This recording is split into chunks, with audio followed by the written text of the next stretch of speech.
மன்னிப்பு கொடுங்க, உங்களை இங்கே வரவழைச்சதுக்கு என்னுடைய தவறு அப்படின்னு காலில் விழுந்தாரு.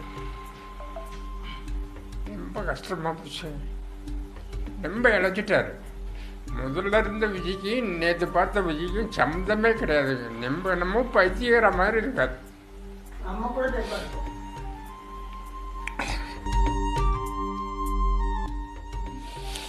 இடாமா ஏன்னா சினிமாவில் அவரை பார்க்கும்போது வந்துட்டு நல்ல போல்டாக இதாக வந்துட்டு இப்போ பார்க்கும்போது வந்துட்டு ஆளே வந்துட்டு முடியெல்லாம் வெட்டாமல் ஒரு மாதிரி இருந்தார்.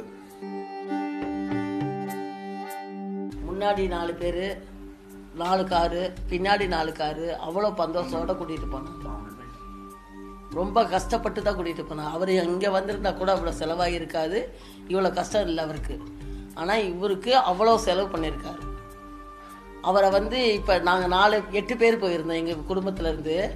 அவர் மட்டும்தான் உள்ளார இருந்தார். ஒரு கேமராவோ ஒரு வீடியோவோ அவர் செல்லை கூட கமிட்டி தான் வச்சுருந்தார். அவள் ஆன் பண்ணியோ இது பண்ணணுமே இல்லை. அவருக்கு விநியோகம் பண்ணணும்னு அவசியம் இல்லை. இது அவர் சொந்த காசில் இவ்வளோ செலவு பண்ணணும்னு அவசியமே கிடையாது.